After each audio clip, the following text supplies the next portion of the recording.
nuestra debilidad, nosotros podemos estar seguros de que la gracia de Dios es mayor.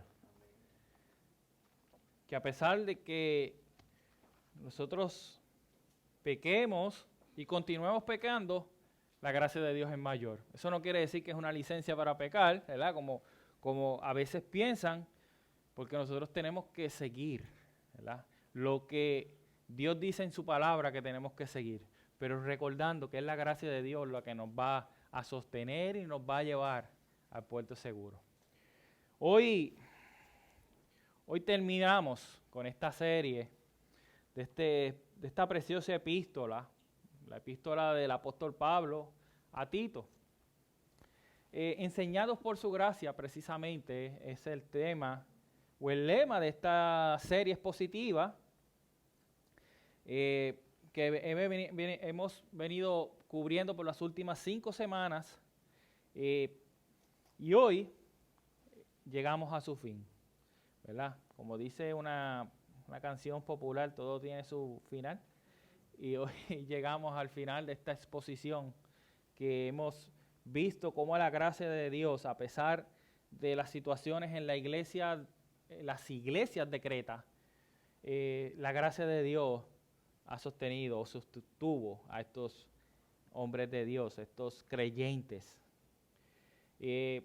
Nosotros vimos la semana pasada cómo, ¿verdad?, tiene que ser el estilo de vida piadosa en los diferentes grupos de la iglesia, tantos personas mayores como jóvenes, y el contexto que se estaba hablando era de esclavos, pero nosotros en nuestro contexto se llama obreros, empleados, pero vimos, ¿verdad?, cómo el apóstol Pablo le escribe a Tito exhortándole a cómo tenían que comportarse dentro y fuera de la iglesia. Cómo el carácter de los creyentes debía estar basado en un carácter de la sana doctrina. La sana doctrina que nosotros podemos practicarla si estudiamos nuestra Biblia, viendo qué es lo que Dios quiere decir para nuestras vidas. ¿Qué es lo que Dios quiere? ¿Cuál es el propósito de Dios? Y eso lo encontramos en la palabra de Dios. Y es interesante porque el apóstol Pablo en todos los grupos le repite a Tito que deberían ser prudentes, a pesar, pensar y vivir sabiamente, con un autocontrol sobre las pasiones y los pensamientos de cada creyente. Pero nosotros vimos cómo fue la gracia de Dios que se manifestó para enseñar a negar la impiedad y esos deseos mundanos. Nosotros vemos cómo fue la gracia de Dios que, a pesar de quizás pensamientos o deseos pecaminosos, es la gracia de Dios lo que los enseña a vivir de manera piadosa, de manera negando esa impiedad, negando esos deseos mundanos y vivir una vida sobria, justa y piadosamente. Y esa es la misma gracia que nos ayudará a vivir ocupados y preparados para toda buena obra. Y por eso yo quiero que me acompañen en sus Biblias a la carta de Tito, capítulo número 3, y estaremos haciendo lectura, de los primeros 11 versículos. La epístola del apóstol Pablo a Tito, capítulo 3, versículos del 1 al 11, aunque en la predicación vamos a estar haciendo la exposición de todo el capítulo 3, pero vamos a hacer lectura de los primeros 11 versículos, y a medida que vayan encontrando el texto, me dicen un fuerte amén, y se pueden parar si es posible, en reverencia a la palabra de Dios. Vamos a estar leyendo el texto. Vamos a orar para pedir dirección al Espíritu Santo. Lo explicamos y vamos a aplicar ese texto a nuestras vidas. Dice así, Tito, capítulo 3. Dice, recuérdales que estén sujetos a los gobernantes, a las autoridades, disculpen, que sean obedientes, que estén preparados para toda buena obra, que no injurien a nadie, que no sean contenciosos, sino amables, mostrando toda consideración para con todos los hombres. Porque nosotros también en otro tiempo éramos necios, desobedientes, extraviados, esclavos de deleites y placeres diversos, viviendo en malicia y envidia, aborrecibles y odiándonos unos a otros. Pero cuando se manifestó la bondad de Dios, nuestro Salvador, y su amor hacia la humanidad, Él nos salvó, no por obras de justicia que nosotros hubiéramos hecho, sino conforme a su misericordia, por medio del lavamiento de la regeneración y la renovación por el Espíritu Santo, que derramó sobre nosotros abundantemente por medio de Jesucristo, nuestro Salvador, para que justificados por su gracia, fuéramos hechos herederos según la esperanza de la vida eterna.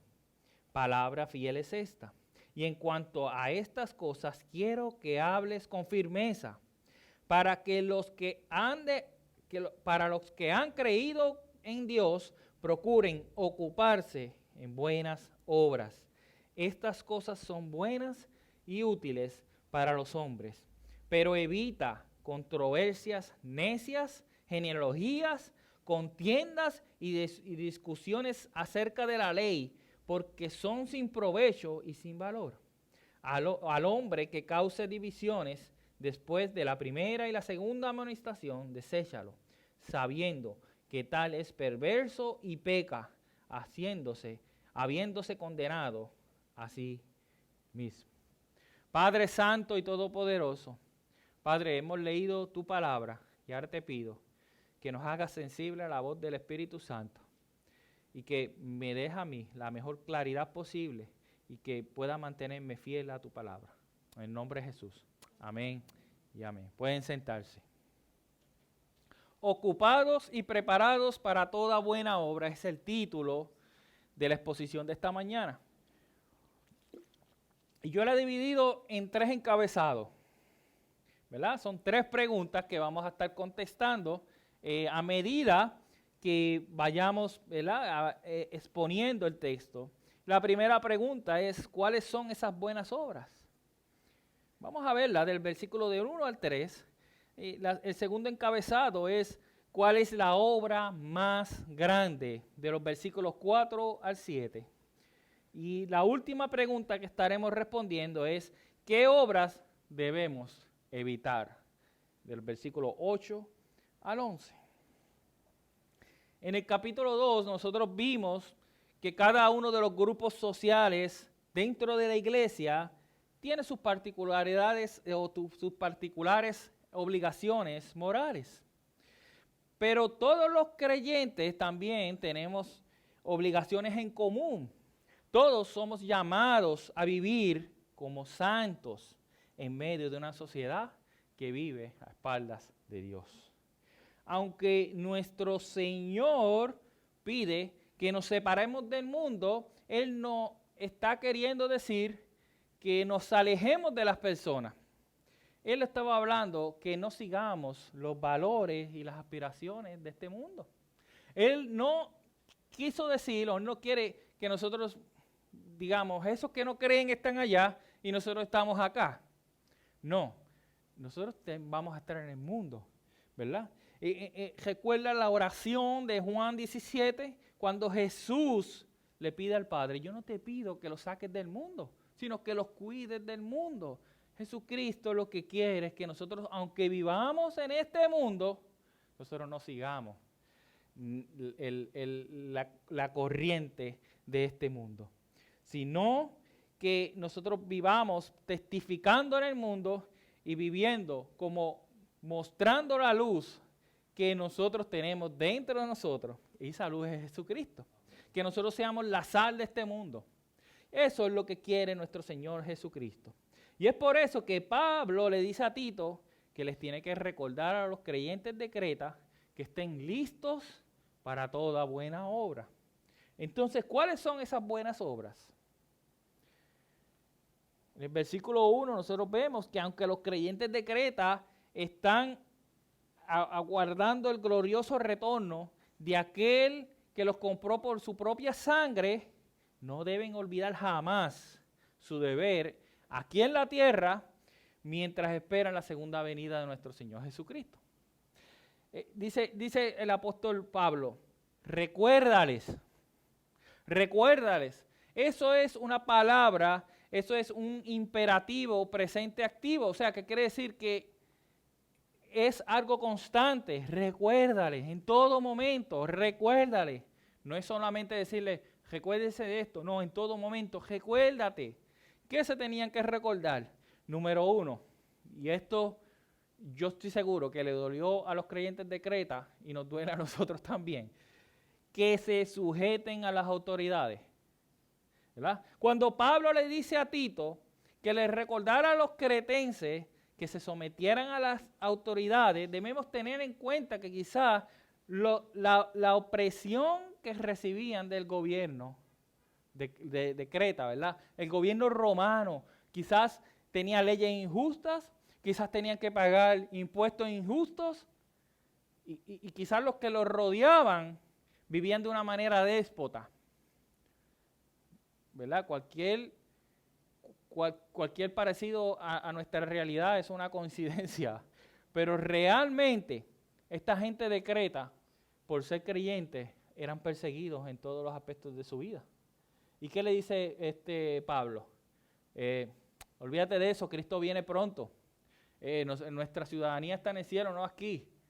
No, él dice, sujétense a las autoridades. Sujétense a las autoridades. Quizás estos ciudadanos, ellos sabían que eran ciudadanos del reino de Dios y podían tomar unas posturas de desobediencia civil y de decir, la sociedad ya, la pecadora, yo acá. Total, yo no soy, mi ciudadanía está en los cielos, no está en la tierra. Y quizás sí, pero ellos tenían que tomar en cuenta que Jesucristo, Dios, no quería que ellos vivieran de esa manera. Ellos tenían que dar un buen testimonio. Ellos debían de vivir de una manera piadosa. Tenían que vivir haciendo buenas obras. Y Jesucristo, cuando los fariseos trataban de cogerlo, ¿verdad? Como nosotros decimos, de atraparlo en algo para ver si él resbalaba, le traen una situación. Y ellos trataron de decirle a Jesucristo, oye, todo lo que tú dices, pues eres un buen maestro. ¿Qué tú crees de pagarle los impuestos al César? O sea, las planillas, en nuestro caso. ¿Qué tú crees de pagarle las planillas al pueblo, al gobierno de Puerto Rico? Y Jesucristo muy sabiamente dijo, dad al César lo que es del César y a Dios lo que es de Dios. Jesucristo estaba afirmando que a pesar de que el creyente pertenezca al reino de Dios, todavía vive en la tierra y tiene unas responsabilidades que cumplir. Los creyentes de Creta tenían unas responsabilidades que cumplir y como creyentes más aún. Quizás los vecinos le decían, olvídate de eso. Yo no sé que ustedes no han escuchado esto. Olvídate de eso, el gobierno se lo joba, eso es para que ellos estén bien y nosotros acá, ¿verdad? Pero el creyente tenía que ser otra persona. El creyente tenía que ser luz en medio de las tinieblas. No podía ser luz cuando se reunían todos juntos y tinieblas cuando estaba con los demás. Tenía que ser luz cuando estaban con los demás y luz cuando estaban reunidos con los creyentes.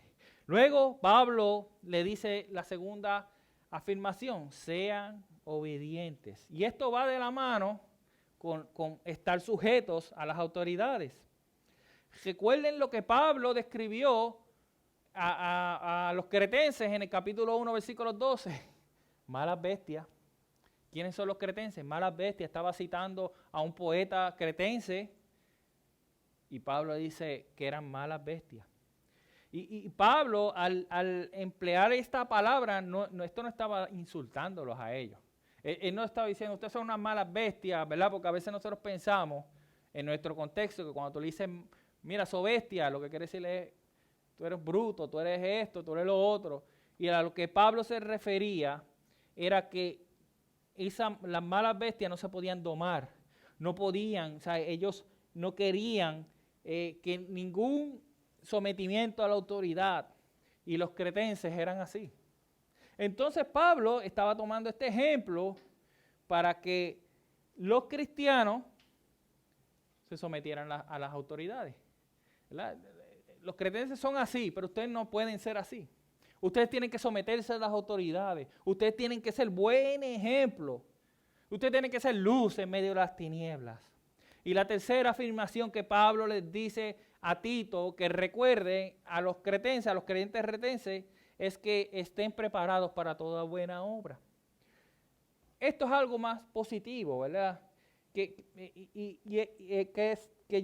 estén llevando a cabo toda buena obra, que estén listos para caminar en la buena obra que Dios preparó de antemano para que nosotros camináramos en ella.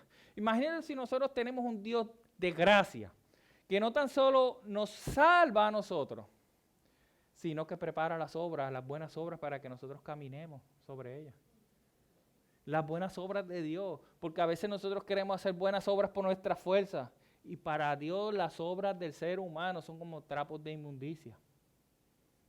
Pero Él preparó unas obras que no son trapos de inmundicia. Nosotros vamos a ver ahora cuál es la diferencia, o más luego vamos a ver la diferencia. ¿Qué obras nosotros no podemos seguir? ¿Qué obras nosotros no podemos practicar? Pero Dios preparó buenas obras de antemano para que nosotros los creyentes camináramos en ellas. Que no solamente, ¿verdad?, sean buenos ciudadanos en la tierra, sino también buenos ciudadanos en el reino. ¿Y cómo nosotros podemos ser buenos ciudadanos del reino de Dios y a la vez en la tierra? ¿Cómo nosotros? Pues el versículo 2 nos da la respuesta. No injuriando, no siendo contenciosos, y por el contrario, siendo amables y considerados con todos los demás. O sea, no injuriando, no hablando mal de la gente, no chismoseando de la gente, no siendo rencilloso, porque los cretenses eran así. Ellos peleaban por todo y por nada. Creyente no podía ser así, tiene que ser la diferencia. Por el contrario, siendo amables y considerados. Y no solo con los creyentes, creyente con creyente, sino dice Pablo, para todos los hombres. Jesucristo nos dice a nosotros bien claro que si nuestro enemigo tiene hambre, nosotros tenemos que darle comida. Muéstrale, dice Jesucristo que nosotros tenemos que amar a nuestros enemigos.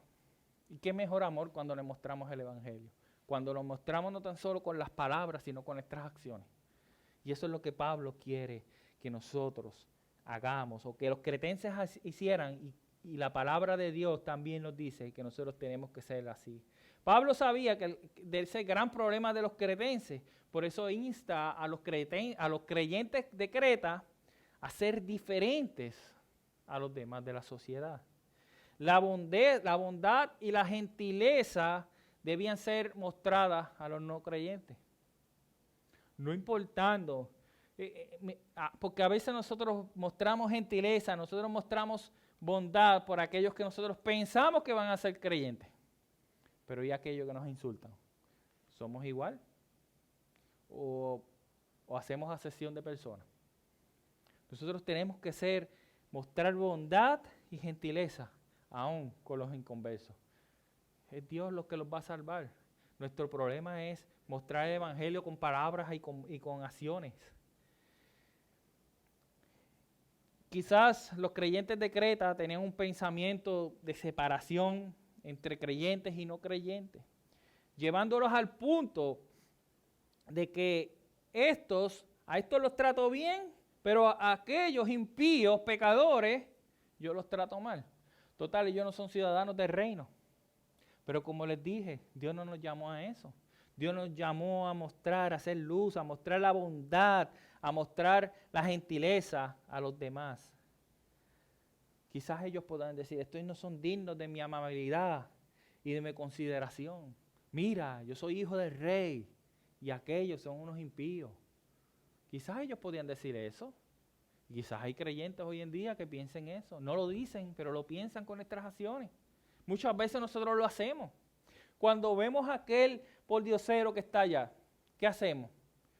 ¿Vamos y le mostramos con gentileza? O muchas veces como hacemos, y me incluyo, y eso es un pecado que tenemos que pedir perdón a Dios, le pasamos por al lado. Y jugamos a ser falsos maestros. ¿Por qué? Porque lo que predicamos no lo cumplimos, ¿verdad? Dios no quiere eso. Dios quiere que nosotros seamos amables y considerados para con todos los hombres. Y en el versículo 3, Pablo les recuerda a ellos quién eran en otro tiempo. Y no tan solo a ellos, sino nosotros también tenemos que incluirnos ahí. Y es interesante porque Pablo se incluye. Pablo se incluye no tan solo a él, sino a Tito. Esto éramos.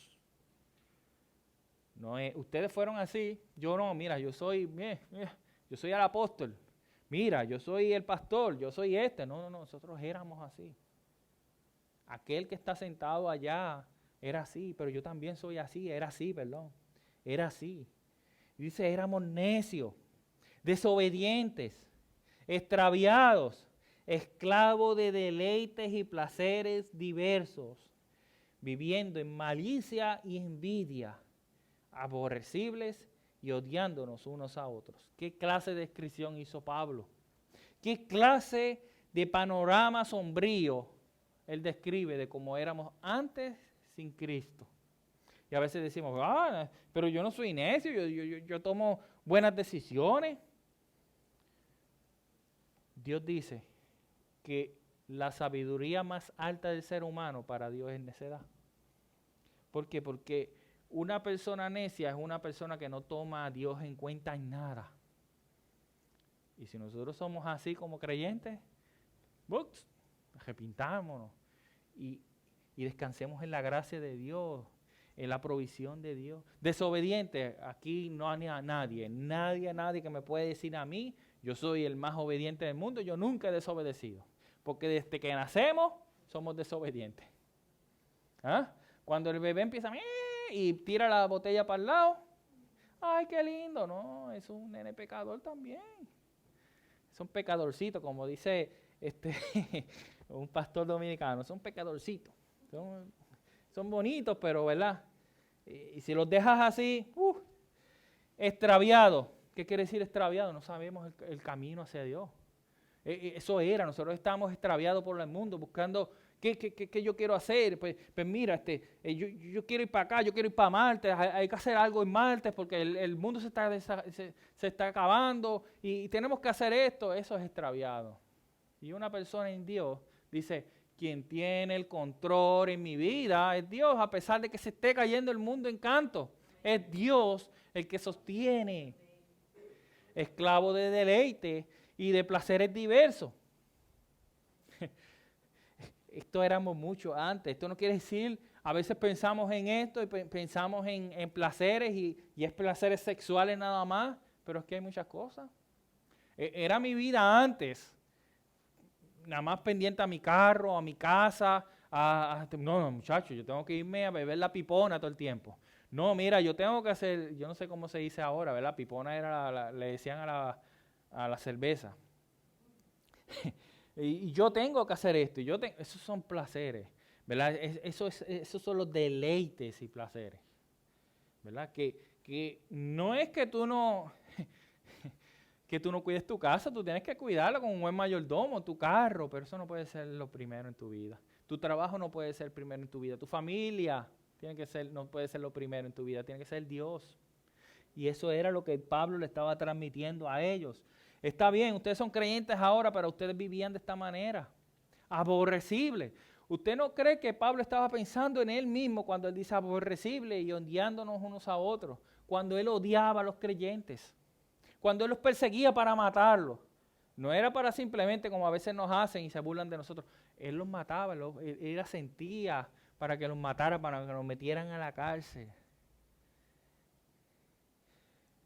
Y esto, mis amados hermanos, muchas veces si nosotros leemos esto y nos incomoda tanto, yo no soy así, porque esto es algo sencillo. Esta es la espada de doble filo que está atacando el orgullo humano. Este orgullo que nosotros muchas veces tenemos, yo no era así, o yo, no. La palabra de Dios, Pablo le estaba haciendo un ataque al orgullo que podían tener los cretenses, y era un recordatorio de que tanto los cretenses, los creyentes cretenses como nosotros, tenemos que mantenernos humildes. ¿Por qué? Porque los creyentes cretenses, como nosotros debemos siempre tener en mente que nosotros éramos de esa manera antes de que Dios nos salvara. Antes de que Dios nos trajera de las tinieblas a su luz admirable, nosotros éramos de esa manera. ¿Y por qué Pablo le está recortando eso? Porque le está diciendo, mira, tú eras así, por eso es que tienes que demostrar bondad y consideración para con todos. Tú no te creas mejor que nadie, Dios te sacó de ahí, pero es para que tú lo muestres también. Para que tú muestres misericordia, como Dios mostró misericordia para con nosotros.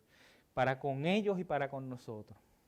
Esas son las buenas obras que Pablo quería que los creyentes cretenses hicieran. Y son las buenas obras que Dios prepara de antemano para que tanto los creyentes cretenses como nosotros caminaremos en ellas. Nosotros mostrando, ¿verdad? Caminando en esas buenas obras. Mostrando la misma misericordia que Dios mostró con nosotros.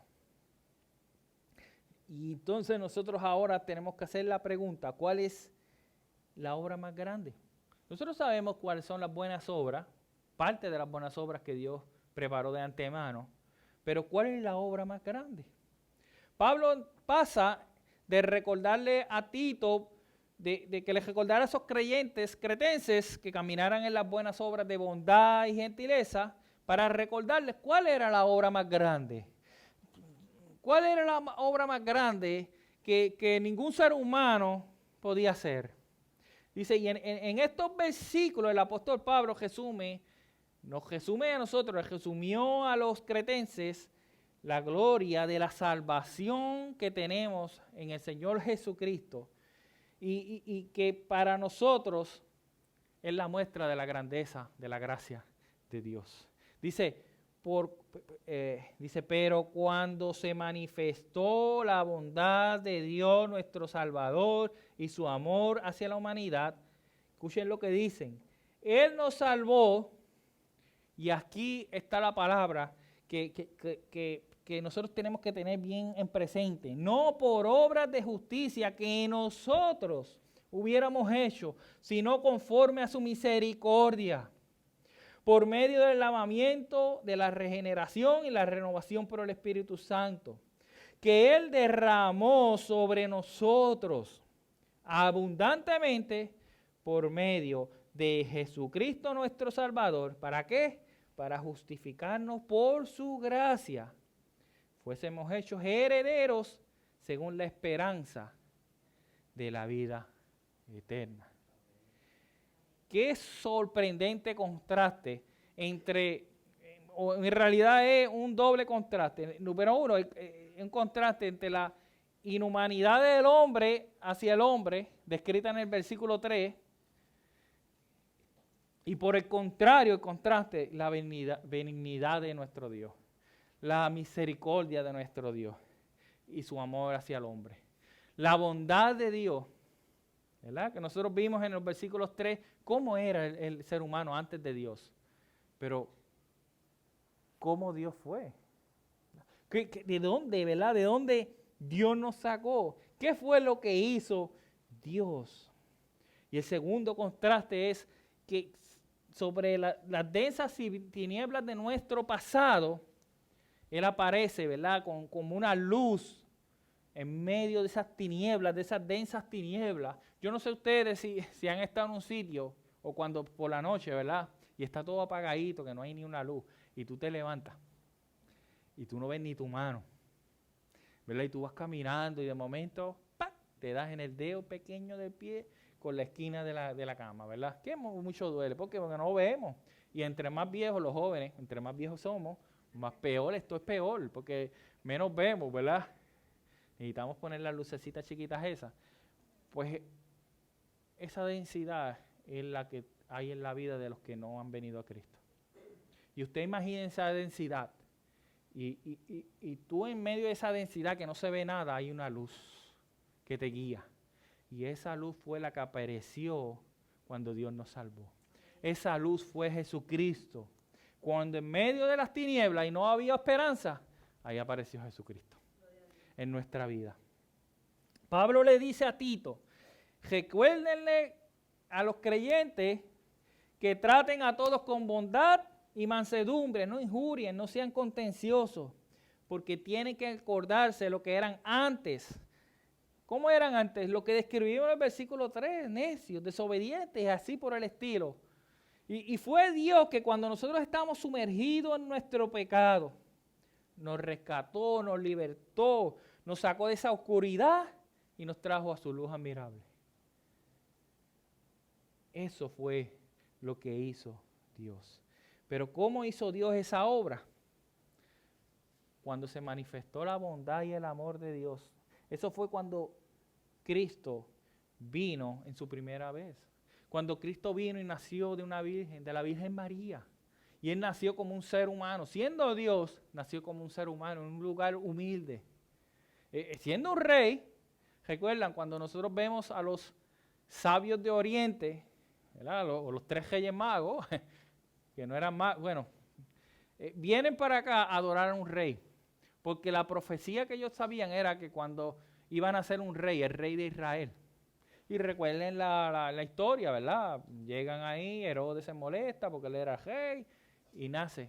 Y cualquiera diría, el Hijo de Dios, Dios encarnado, iba a nacer en el mejor sitio. ¿Y dónde nació? En un comedero de animales. Dios preparó eso para que su Hijo naciera en un sitio humilde. Y que gente humilde le diera la gloria a Él. ¿Verdad? Y llegaron ahí, le dieron la gloria. Y Él vivió una vida perfecta, ¿verdad? En esa primera nació y vivió una vida perfecta. Cumplió la ley. Recuerda lo que hablamos en la pregunta del catecismo, que para qué Dios mostró la ley, para qué Dios puso la ley, para mostrar su carácter. Nadie podía cumplirla, pero sí vino uno que la cumplió y se llama Jesucristo. Su nombre es Cristo, ¿verdad? Cristo fue el que cumplió esa ley y la cumplió perfectamente. Número 2, cuando Pablo dice, Él nos salvó, pero no por nuestras propias obras de justicia, no por nuestras obras de justicia, sino por la obra de Cristo. Él nos salvó conforme a su misericordia. Miren, mis amados hermanos, Dios tenía el derecho de coger a todos los seres humanos cuando pecaron y mandarlos al infierno, sin oportunidad alguna. Él no lo necesitaba y aún así iba a seguir siendo santo, amoroso, justo y perfecto. ¿Por qué? Porque fue el ser humano que desobedeció. Pero ¿qué pasó? Dios mostró su misericordia para con el ser humano. Cuando todo parecía imposible, fue Dios que nos buscó a nosotros. Nosotros le dimos la espalda a Dios y Él nos fue a buscar. Por eso Él nos salvó. Él no nos pagó a nosotros como nosotros merecíamos. Él nos pagó a nosotros con la justicia de Cristo. Y eso es importante que nosotros entendamos y siempre lo recordemos. Mis amados hermanos, la salvación es un acto de la gracia de Dios, no por nuestras obras, sino por la obra perfecta de Cristo Jesús. La salvación no es por obra, pero sí es por una obra, y es por la obra de Cristo Jesús en la cruz. Esa es la única obra que cuenta, y que costó muchísimo. La humanidad no sabe, y aún nosotros los creyentes no sabemos tan alto costo que costó nuestra salvación. La salvación tuya y mía, y la salvación que está disponible para todo aquel que crea en Jesucristo y se arrepienta de sus pecados. Esa salvación le costó a Dios tener que matar a su propio Hijo, al Hijo perfecto que no tenía que hacerlo, Y voluntariamente su Hijo Jesucristo lo hizo por amor a nosotros, por misericordia a nosotros. No porque nosotros seamos buenos, ni porque nos merezcamos, sino por su propia misericordia y su propia bondad. También lo hizo por medio del lavamiento de la regeneración y la renovación. Esta es la nueva vida en Cristo, que Dios cambia nuestro corazón de piedra y nos pone uno de carne, que nos haga sensible a la voz del Espíritu Santo, al llamamiento a salvación. Eso fue lo que hizo Dios con nosotros. No tan solo murió en la cruz, dándonos esa esperanza, esa única esperanza de vida, sino que cambia nuestro corazón. Usted imagínense que nosotros lo único que traemos al plato de la salvación es nuestro pecado. Pues sí, yo acepté. Está bien, sí, tú tomaste la decisión, pero esa decisión está basada en que fue el Espíritu Santo el que te cambió el corazón de piedra y te puso uno de carne para que tú creyeras en Cristo Jesús. Imagínense si nosotros tenemos un Dios amoroso, que nos ama tanto, que dice, yo sé que tú no me vas a creer, así que yo voy a enviar a mi Espíritu para que te convenza de pecado. Y eso es lo que hace con nosotros los creyentes. No, esto no es para, ya creí, ya olvídate, ya el corazón. El Espíritu Santo va renovando nuestro corazón constantemente. ¿Por qué? Porque nosotros tendemos a irnos a donde nos gusta. ¿Y donde nos gusta? El pecado. Y el Espíritu Santo lo que hace con nosotros nos redarguye y nos va diciendo, hey, para allá no, mira, tienes que ir a Cristo. Y Cristo, ¿verdad? Y esa es la obra del Espíritu Santo en nuestra vida, en la vida del creyente, ayudándonos a cambiar cada día, regenerando nuestra vida, renovando nuestro corazón. Y número 4 dice que Dios hizo su obra al justificarnos, al ser declarados justos delante de Dios. Imagínense esto, Dios nos justifica para que nosotros seamos justificados delante de Él. El juez que va a declarar a las personas culpables o inocentes, dice, no, pues espérate, yo estoy aquí y soy el juez, pero también te doy mi justicia. Imagínense tú de llegar allá y tengo que pagar un montón de millones de dólares y yo tengo que de momento dicen, no, ya yo pagué. ¿Cómo tú te vas a quedar? ¡Wow! La deuda mía de 5 millones se fue. Más grande es la deuda que nosotros tenemos que pagarle a Dios. Más grande, imposible para pagar por el ser humano. Y Dios la pagó por nosotros. Nosotros, la obra perfecta y más grande del mundo es la obra de Cristo Jesús en la cruz del Calvario. La obra que Dios hizo por nosotros. La obra que, por esa obra es que nosotros estamos aquí hoy en día, adorándolo y glorificando su nombre. Y esa es la misma obra por la cual Dios quiere que todo el mundo se arrepienta. Ese es el deseo de Dios. Todo el mundo tiene esa oportunidad de ser salvo. Y cuando nosotros somos expuestos al Evangelio, eso no es con casualidad. Eso no es que yo llegué y por casualidad, no, eso es la obra de Dios. Dios te está llamando. Dios te está llamando. No podemos ignorar ese llamado de Dios. La tercera pregunta es, ¿qué obras tenemos que evitar? Ya vimos cuáles son las buenas obras que tenemos que hacer y cuál es la obra más grande que Dios hizo por nosotros. Pero ¿qué obras nosotros debemos evitar? ¿Verdad? El versículo 8 dice, palabra fiel es esta. En cuanto a estas cosas quiero que hables con firmeza, para que los que han creído en Dios procuren ocuparse en buenas obras.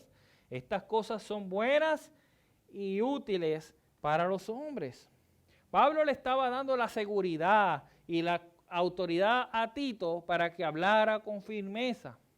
¿Por qué? Porque lo que él había dicho acerca de la obra de Dios era fiel y era verdadero. Pablo le marca en contraste entre los que dijo en los versículos anteriores, que debido a que fuimos salvados por la gracia de Dios y gozamos de las bendiciones de esa gracia, los creyentes de Creta tenían que ocuparse en las buenas obras. Y no tan solo ellos, nosotros también tenemos que ocuparnos en las buenas obras. Miren la gran obra que hizo Dios. Ocúpense de las buenas obras. O sea, que aquellos que habían creído, como dice el versículo, en Dios, que dediquen su vida al servicio, en obediencia a los mandamientos de Dios. O sea, lo que Pablo describió, la bondad y la gentileza, a eso era lo que tenían que dedicarse ellos. ¿Es fácil? Con nuestras fuerzas no. ¿Por qué? Porque somos seres humanos que todavía estamos en un mundo caído. Y muchas veces nosotros lo que queremos es no tratar a la gente con gentileza ni con bondad. Nos hacen algo y espérate que me las vas a pagar. ¿O no has escuchado esto? Yo perdono, pero no olvido. Y sí o no, pero sí, uno tiene que ser sabio. Pero nosotros tenemos que seguir lo que nuestro Dios hizo. Nosotros lo ofendimos más. ¿Y qué dice? Yo he hecho sus pecados ¿a dónde? Al fondo del mar. ¿Para qué? Para no acordarme más de ellos. ¿Quiénes somos nosotros para decir, yo perdono pero no olvido? Hey, nosotros tenemos que ser sabios a la hora de si alguien nos hiere de una manera fuerte. Nosotros tenemos que ser sabios. Sí, yo te perdono, pero mi relación contigo va a ser diferente. Esa confianza va a ser diferente, ¿verdad? Te tienes que ganar, pero sí tenemos que perdonar y olvidar ese pecado, porque eso es lo que hace Dios, y Dios quiere que nosotros lo imitemos a Él. Y estas cosas no solamente, como dice Pablo, no son excelentes en sí mismas, sino que también son provechosas, útiles, beneficiosas. Estas cosas traen vida, luz, gozo, paz. Donde antes había muerte, tinieblas, tristezas y amor, ahora hay luz, ahora hay vida, hay gozo, hay paz. Y en cambio, en el versículo 9, nosotros vemos el otro contraste, lo negativo, las buenas obras que hay que practicar, pero mira, estas son las obras que tiene que evitar. Dice, pero evita controversias necias, genealogía, contienda, discusiones acerca de la ley, porque son, ¿sin qué? Sin provecho y sin valor. Pablo exhorta a Tito a mantenerse lejos de debatir, especular acerca de las cosas que no edifican. Hay cosas que como cristianos nosotros vemos y tenemos que evitar. ¿Por qué? Porque no son beneficiosas, no edifican para nada y al contrario, lo que hacen es dañar más. Miren esto, una característica de los falsos maestros era ser contenciosos en controversias necias. Eso es lo que vimos, ¿verdad? Cuando vimos el carácter actual de los falsos maestros. Son contenciosos en cosas que no tienen sin sentido, cosas necias. Y también ellos utilizaban la genealogía distorsionadamente.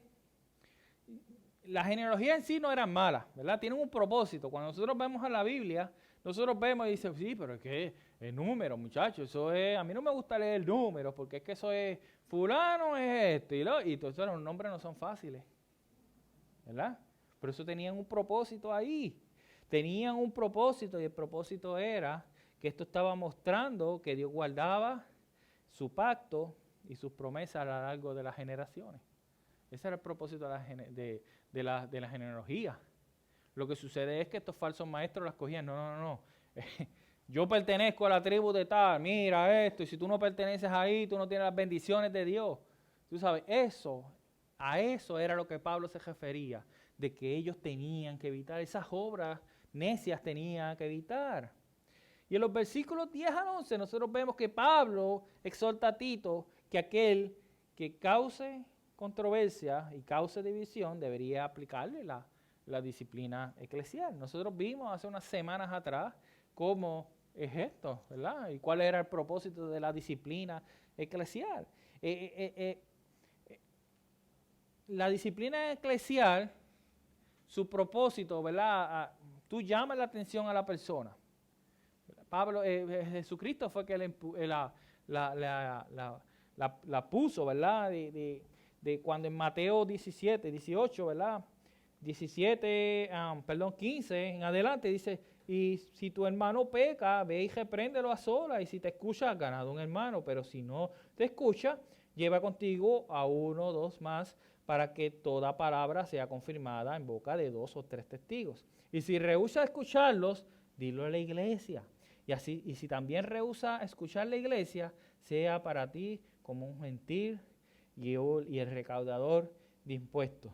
Y después ahí está el verso clásico que todo el mundo malinterpreta, que habla lo que se ata aquí en la tierra, se ata en el cielo, ¿verdad? Y ahí está hablando de la disciplina eclesial. Jesucristo la puso en su iglesia, así es que tienen que hacer.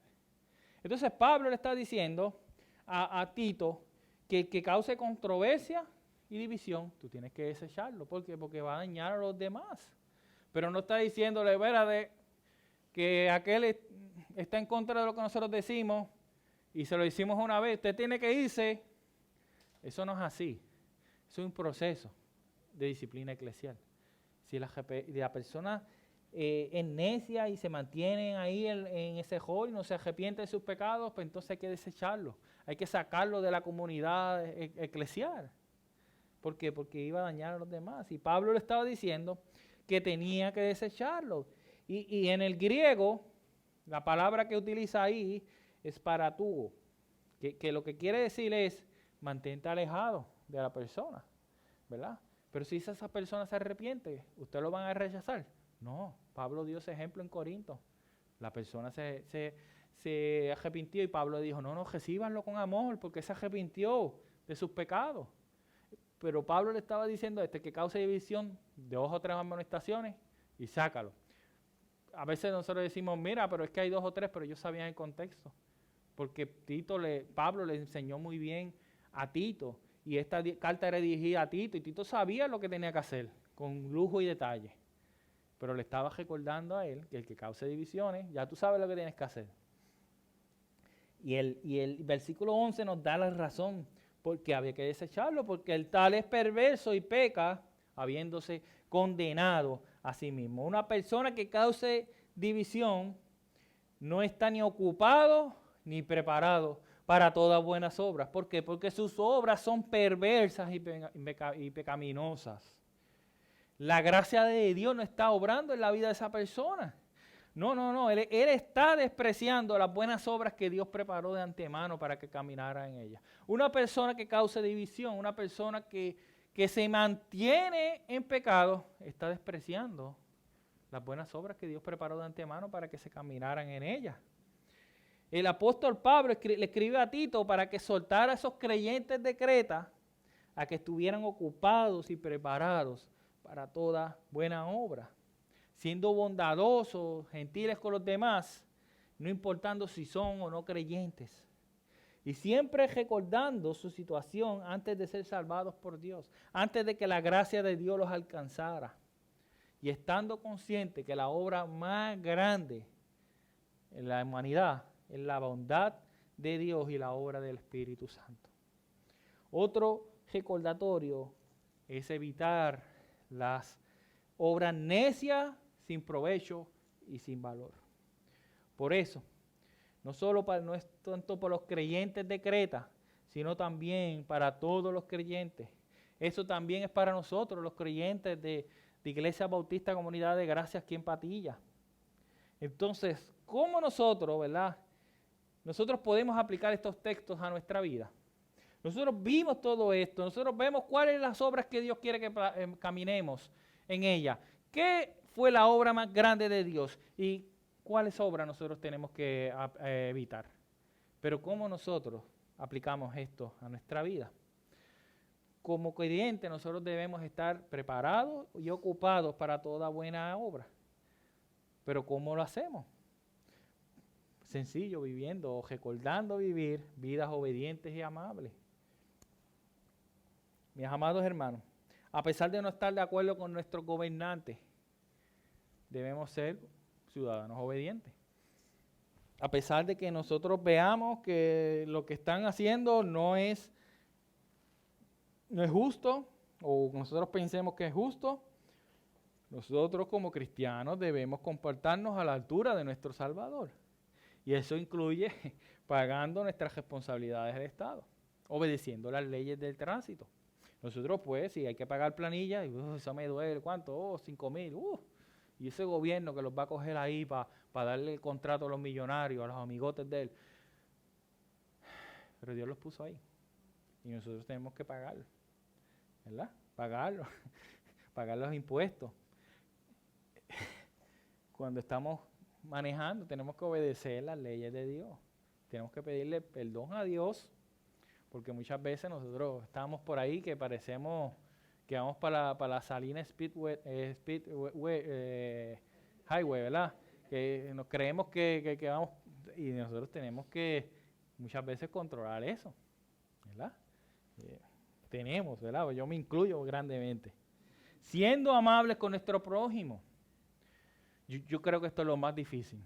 A veces se nos hace fácil cuando la gente tú lo saludas, buenos días, pero cuando hay una cajera, vamos a un sitio y es lo más ordinario que ha parido madre, ¿somos amables o queremos responderle como la persona, ¿verdad? No, nosotros tenemos que a pesar de que eso sea así, nosotros tenemos que tratar a la gente amablemente y cortésmente. Número 1, porque Dios nos salvó.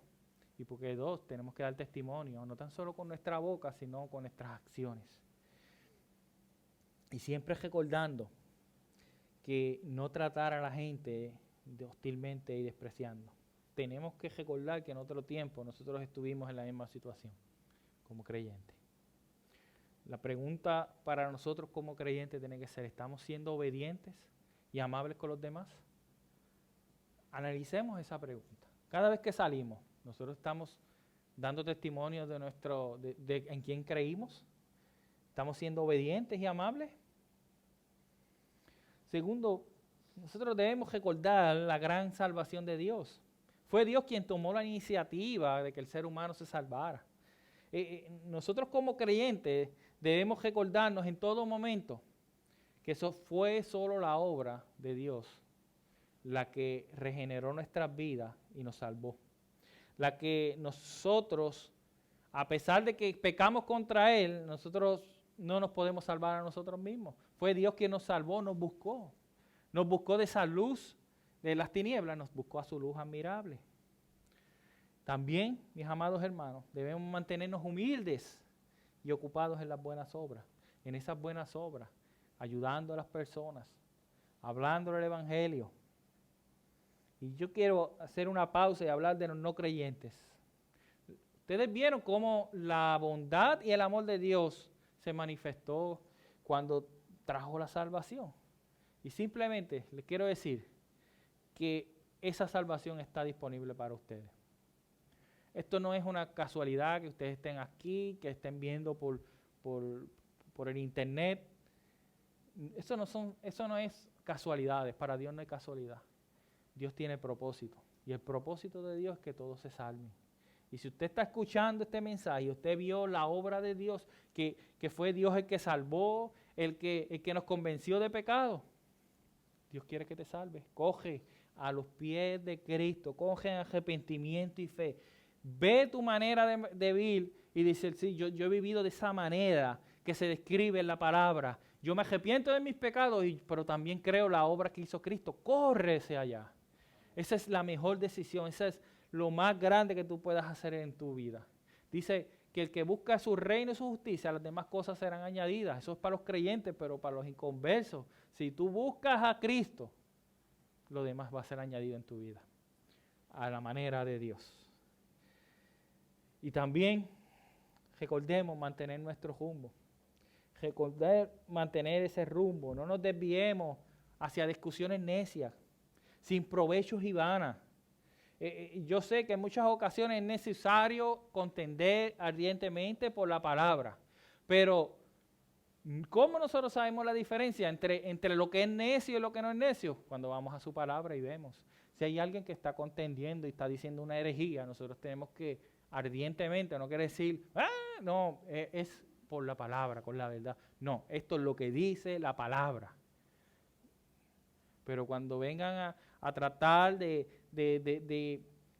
desviar la atención en cosas necias, ¿se recuerdan el ejemplo que vimos el jueves, ¿verdad? Del ingeniero o el ingeniero que estaba leyendo la Biblia uno a uno y él estaba desviando eso en atención. Eso eran cosas necias. Hay que mantenerse, no muchachos, porque ¿qué es lo que dice la ciencia? Todo tiene su lugar, ¿verdad?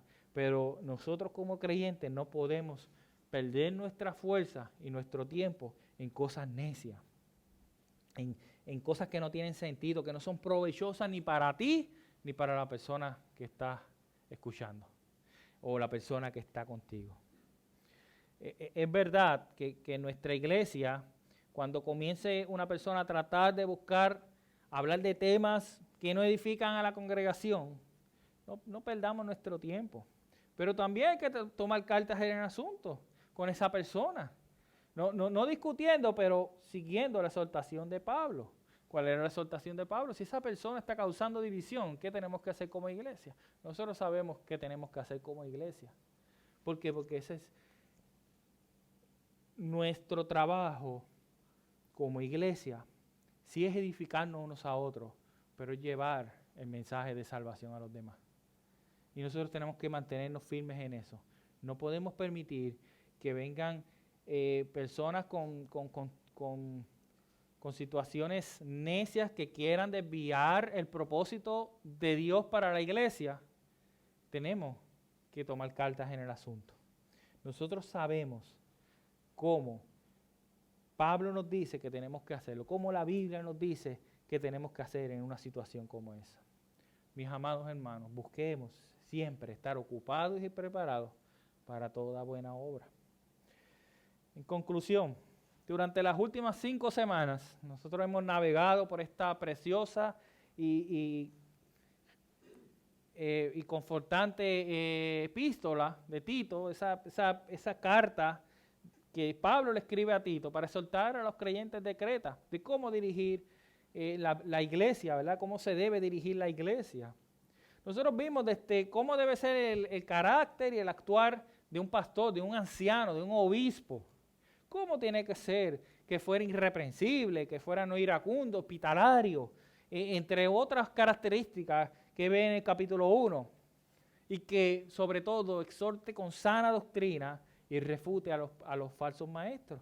También nosotros vimos cuál era el carácter actual de los falsos maestros, cómo estos son rebeldes, habladores vanos, que trastornan familias enteras, que profesan conocer a Dios, pero con sus actos negaban conocer verdaderamente a Dios. Y esto es importante, con sus actos niegan que conocen a Dios. Aunque esto es dirigido a los falsos maestros, también tiene que ser un llamado a nosotros. Espérate, yo digo que soy cristiano y creo en esto, pero estoy practicando lo otro. Mantengámonos firmes. Nosotros tenemos que, lo que predicamos, pedirle a Dios que lo podamos aplicar a nuestra vida. Nosotros vimos también cómo tenía que ser el estilo de vida piadosa en la vida de los creyentes. Tanto en las personas mayores, como en los jóvenes, como en los empleados. Todas las personas, todos los grupos sociales dentro de la iglesia tenían que vivir de una manera, con un estilo de vida piadoso, tener un carácter prudente y caminar en obediencia. Y finalmente, lo que estuvimos viendo hoy, que Pablo describe a Tito cómo debía conducirse todas las iglesias en Creta. Pero eso no tan solo le aplicaba a los de Creta, sino también a nosotros aquí en la Iglesia Bautista Comunidad de Gracia.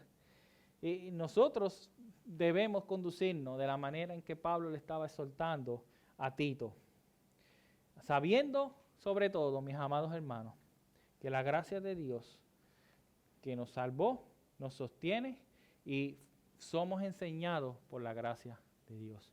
Escúcheme bien, la gracia de Dios no tan solo nos salvó, nos sostiene, pero también somos enseñados por esa misma gracia de Dios. Yo quisiera terminar con las últimas palabras que Pablo le escribió a Tito en esta epístola.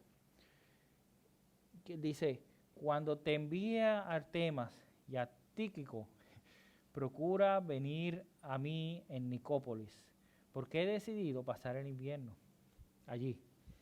Encamina con diligencia a Zenas, intérprete de la ley, y a Apolos, para que nada le falte, y que nuestro pueblo aprenda a ocuparse en buenas obras, atendiendo las necesidades apremiantes, para que no estén sin frutos Todos los que están contigo te saludan.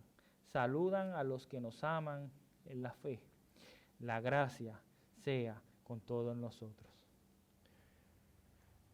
Como pastor, mi deber es encaminarlos a ustedes, mis amados hermanos, a ocuparse en las buenas obras que Dios por su gracia preparó de antemano para que todos camináramos en ellas. Así que, mis amados hermanos, recordemos que estemos ocupados y preparados en toda buena obra. Que la gracia de Dios sea con todos ustedes. Oremos.